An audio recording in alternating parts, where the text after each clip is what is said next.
Our next speaker has a long background in developing and software architecture, and some time ago he also founded his own startup company.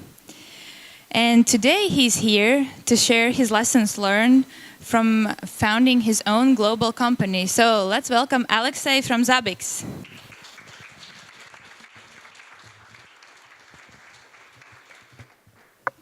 Yeah, thank you. Thank you very much for the nice introduction. Thank you for having me today. This is my first time, so thanks for introduction video as well. Yes, I'll talk about Zabbix today. That's my favorite topic, but actually I used to talk about the technical details. Today I'd like to focus on the business side of things. Let me introduce myself first. My name is Alexei Vladishev. I'm creator of Zabbix. I started my work on Zabbix in 1998, and currently I'm the CEO and product manager, and also I'm responsible for the architecture and the roadmap of Zabbix as a software product. And what is Zabbix? Zabbix is a software, is an enterprise-level open-source monitoring solution. Just pay attention to a few parts. Open source, it basically means, well, free. So you may go to our website, you may start using our product, and you may use our product absolutely for free. You don't need to register yourself. So the product is absolutely free to use. Even if you're a big company or a smaller company, it doesn't matter. Also, it's a monitoring solution. So what is a monitoring solution? Monitoring is about a problem detection. So if you have, well, IT infrastructure, again, you may be a small company with just a few services provided to your customers, or a bigger company, or a very big, large company with multiple services, hundreds, maybe tens of thousands and hundreds of thousands of physical devices to monitor.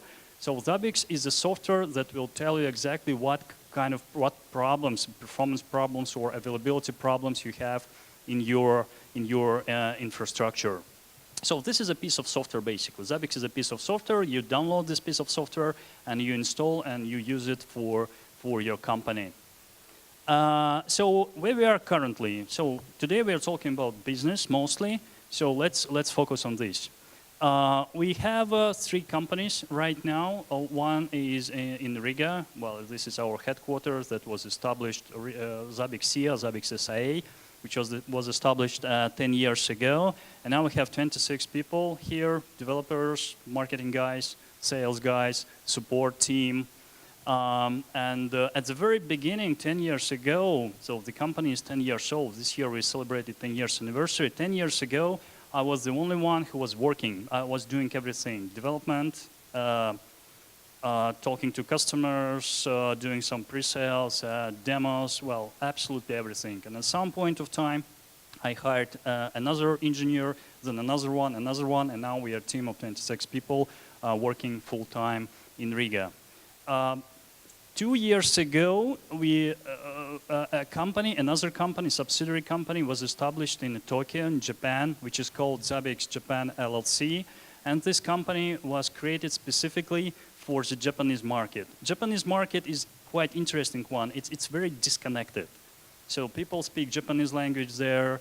It's really hard to jump into Japanese market, and I will talk about this a little bit later. But at the moment, we have 5 people working there full-time in our office in Tokyo. And recently, just this summer, we also opened a new office in New York, in New York City, to support customers, to make a little bit a bigger push of Zabbix to American market. And this market has always been important for us. It generated maybe 30 up to 35% of all the revenue. And of course, being a small company, it's really hard to be everywhere. It's really hard to expand globally without maybe help of partners. And the work with the partners is really important, and it could be a very good strategy to have a nice partnership network. But be careful. It's really hard to find a good balance between interest of your company, and interest of your partners. Partners must be interested financially, first of all, in promoting your product and working with your product. And I think we found a very, very good way, and our partnership program is quite successful. We have more than 100 partners around the world, everywhere, Australia, Africa, North, South America, more than 30 partners in Japan alone, so it is everywhere. Just a few numbers. Zabbix as a software, say some stats from the last year, was downloaded more than 1 million of times. Just last year's stats, and we don't know what the total number of downloads. It could be way more. We don't track our users. Zabbix is part of many Linux distributions like Red Hat, CentOS, Debian, Ubuntu, whatever, so we don't know how many actual users and actual downloads we have. Talking about business again, this is kind of our actual revenue of two companies together, Zabbix Riga and Zabbix Tokyo, and 2.5 million euro last year. Yeah, and I'm very pleased to tell that Zabbix has always been a profitable company from the day one. And actually, we deliver a steady growth of about 50 up to 30%. In some years, the growth was about 40%, and we are growing all the time, not only in terms of revenue, but also in the company size. So we are constantly hiring new people, new developers, guys for marketing, for sales, and so on. And we did it without any external financing or investors. So the only investment that happened, it was the initial capital 10 years ago, and the size of this capital was about slightly more than 10,000 Latvian lats. So it's about 15,000 euro. Okay, Zabbix. Zabbix is currently, it's excuse me, it's de facto monitoring standard in some of large countries, such as Japan, Brazil, and Russia. So when companies select the monitoring tools for their IT infrastructure, they think about Zabbix, yeah, in Japan, Brazil, and Russia. And actually, Zabbix is currently used by around 30 companies from the list of global 500 companies. Yeah, so this is quite a big achievement for us. And just to give you, I will just give you a few examples of our users. As you can see, Zabbix is being used in different industries, such as, well, finance, government, retailers, telcos, internet. For example, Zabbix is used by the largest country-level retail networks like Renner, #1 in Brazil, Rimi, #1 in Baltics, X5's retail, and Magnet is #1 in Russia. Actually, more than 10,000 of shops, network of the more than 10,000 of actual shops, retail shops, is all monitored by Zabbix. Also, even in Latvia, I guess most of top 10 Latvian banks are using Zabbix to monitor the entire IT infrastructure. And also other banks like top European banks, Natixis, SFR, who else? Of course, you can see the Swedbank and some other examples. Telcos, T-Systems, Orange, O2. And another nice example is a company which is called ICANN, if you know it. ICANN, actually, this is a company which stays behind internet. This is a company who is responsible for key services provided by internet, DNS, name services, as well as registrants. Yeah? So Zabbix is used on a very global scale in a very distributed environment to monitor ICANN infrastructure. So this is really a nice use case. Anyway, so I guess you may ask, okay, this is a free software. Yeah, so how do you make a living, or to be more direct, how do you survive, guys? Yeah? And we survive not by selling licenses. That would be a very easy way. You create a software once and you sell licenses, millions of licenses, 10 millions of licenses. This is a way how big companies like, okay, I won't name them, how they do it. Yeah, so we don't sell licenses. We produce a free software, a true free software But what we do, we provide the services. Different type of services for our customers, but most important is the technical support. So users are buying technical support agreements of different levels, bronze, silver, gold, up to enterprise, which is for most demanding customers. We also provide a professional training. We have 2 training programs, and we deliver these programs on site. So we go on site to your company, any country, everywhere. We do it everywhere, and we deliver trainings. And we also do development services. If you'd like to extend, if you use Zabbix, if you're a user of Zabbix, and you miss some feature, you'd like to extend Zabbix somehow, you call us, you tell, okay, I need this feature in Zabbix. We give you some quote. We tell you, okay, this feature will be developed in the next major release of Zabbix. It will cost you, well, 3,000 euro. And if everything is fine, okay, we do this development and we improve the product, our core product, using your money. So it's kind of a win-win for all Zabbix users. And actually, the technical support, professional training, and we call it sponsored development are the 3 main sources for the revenue generation. Yeah, so that's I guess it's about 80% of all revenue generated by Zabbix. We also provide other services like consultancy, template building, upgrade, and so on, but it's just a minor portion of all services. So in Japan is, I told you before, it's quite a unique country.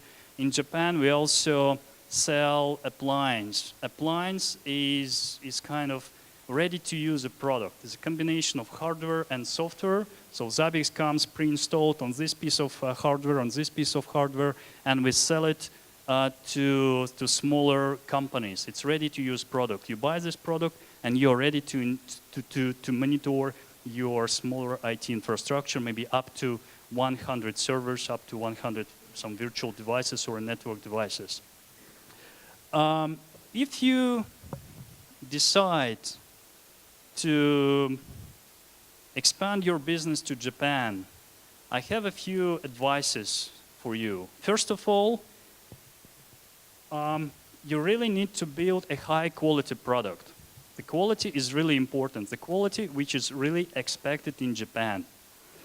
I will give you one example.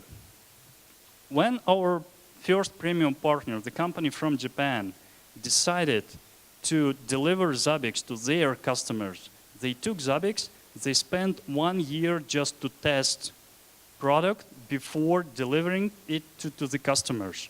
Just 1 year to make sure that the product works as advertised. Okay? So that's what quality means.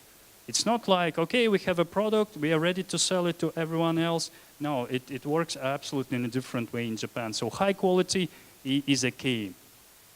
And also, I think maybe you saw this movie Lost in Translation. It could be kind of communication problem between English-speaking people and Japanese-speaking people. Yeah? And it really might be a problem. So if you'd like to be successful in Japan, I guess you'd like to find someone who would introduce a Japanese culture, who would introduce some customs that are in Japan. Yeah? So you really need the help of some local people who speaks perfect Japanese, who knows a Japanese market. So I guess that possibly the best strategy to go to Japan is to find a partner, to find a local partner there, maybe in Tokyo or Osaka, to try to explain what your product is, try to convince that this is the right product for their market. I will tell you, this process may take 1 year. It may take 2 years. It's not something that could happen overnight. Okay, so be prepared for kind of long-term investment of your time and resources. And just a little bit of useful information. there is an organization which is called JETRO, or Japanese External Trade Organization, which might be very helpful. And we actually use services of this organization. It is free. The service is absolutely free. For example, we've got 3 months, 3 months of office space absolutely for free in the center of Tokyo. Okay, so just try to find JETRO in Google and see what does it mean and what kind of services they are going to provide. And LIA, I think all you know LIA and Latvian embassies, not only in Japan, not only in Tokyo, but in other countries, are very, very helpful. We had absolutely best experience working and talking to LIA guys and guys from Latvian embassy, not only in Tokyo, but also in Paris, also in London, also in different countries. So they may help you to provide some premises for meetups. They may help you to introduce your business to local guys, to local companies. Sometimes it's really hard to reach right people in the right companies. It's really hard. You need someone to introduce. You need someone who might introduce you. And the people who work in embassies abroad, they are very, very helpful once again. So it's highly, highly recommended. Well, thank you. Thank you very much. If you have any questions, so please ask.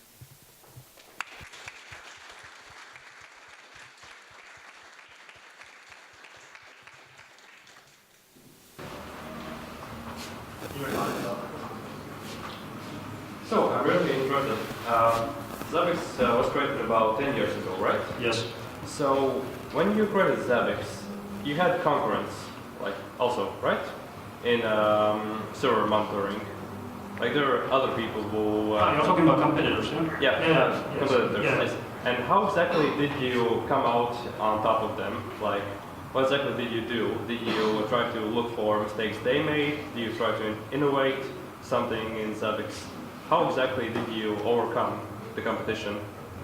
Well, actually, yes, the company was established 10 years ago, but I started my work on Zabbix before that, in 1998. And in 1998, there was almost no competitors in open source space in regards of network or application monitoring. Otherwise, I would use something ready. Actually, at that point of time, I was working as a sysadmin in one of banks, in Deutsche Bank or Hansa Bank in Riga. I was trying to find a good monitoring solution for my use, and I couldn't find it. That's why I started work on my own solution. That's how basically Zabbix started.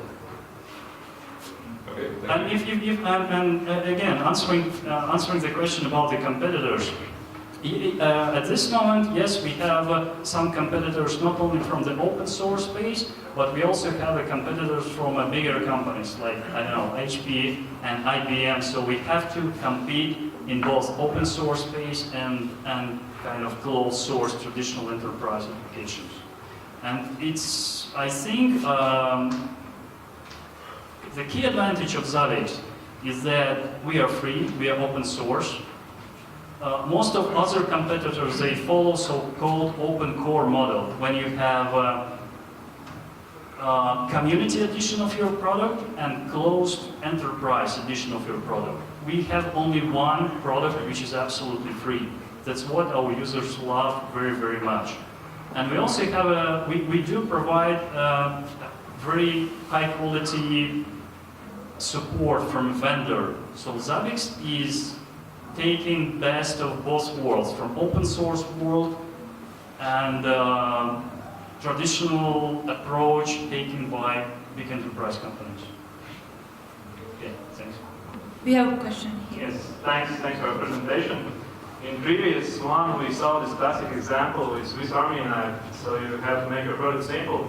But you mentioned that one of your sources of income is that if someone wants a feature and they are going to pay for it, you implement it for the whole user base. Don't you see it as a risk that in future Zabbix could be overloaded with features? No, well, it absolutely, yes, exactly, but it doesn't mean that we accept all features. Okay? So what we do normally, you want some feature in Zabbix, we are trying to evaluate, is this feature good for Zabbix as a product? And if it's not, we tell, okay, sorry, we are not going to implement it even if you pay us some money, so we don't care. In some cases, when we feel that this feature is okay, but it has to be generalized, we can expand it a little bit more to make it useful for other people. So in this case, we decide we will invest our time and resources to make it better. Not only what you paid for, but to make it useful for the whole community, for all users. That's our approach. Okay, and is it possible that you completely decline some feature and like client wants it, but you say that you don't want to implement it? Yeah, absolutely. Yes, we do it quite often. Okay, thanks. Yeah.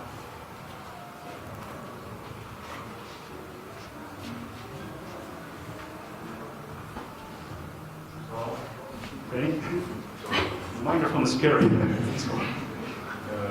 How do you manage to get a dominant position in such distant and actually so far from culture in Latvia and markets as Brazil and Japan? Did you just happen by chance you woke up one day and saw so many downloads there, or you had some kind of strategy?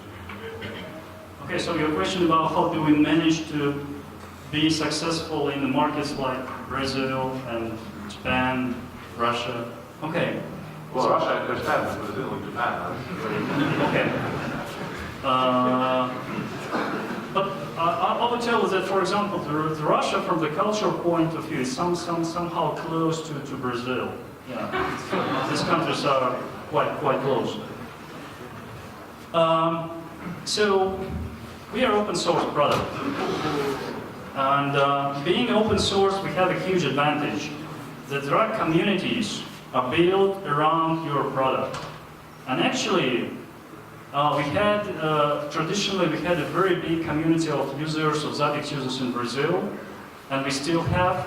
We have a big community of users and very active and some vibrant community of Zabbix users in Russia, in Japan, in some other countries, in France, in the Netherlands. There are many countries with some people who are organizing and doing some meetups and communities.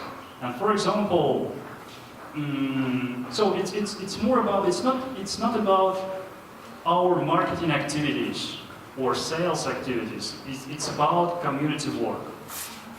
And I think the challenge for us as being an open source company is to support communities. So we have to be friendly with the community. We have to support them in any possible way.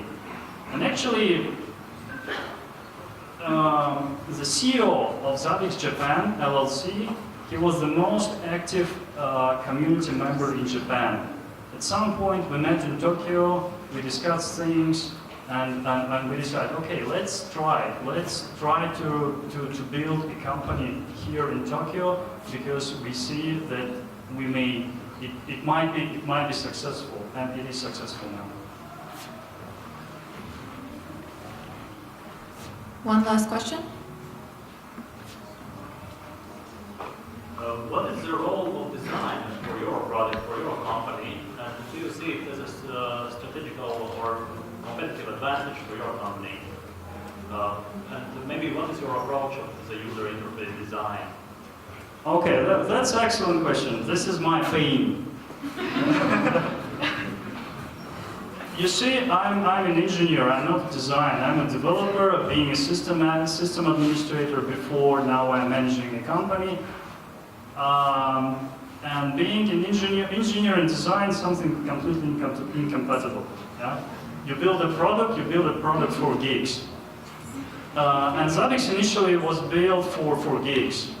And it still looks a little bit geeky. And maybe 2 years ago or 3 years ago, I was trying to look at Zabbix from a customer with customer eyes, and I understood very clearly.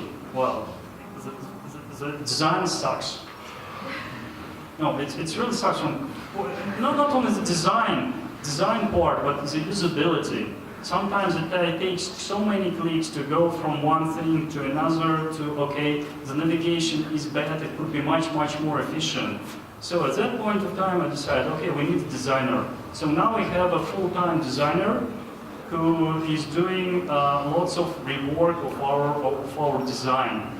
And now we are working hard on Zabbix 3.0. This is our next major release of Zabbix.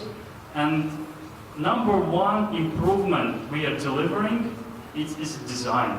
That's what, it's better user experience and better design, because it's also a very important selling point. Managers are doing decisions, purchasing decisions. Managers want to see a good picture. They want to see some nice picture. That's why design is important. But not only that, it's only for users, for user experience. So it's, I believe, design and user experience will be our top priority for 1 or 2 years ahead. It's really, really important. Thank you. Thank you for the question.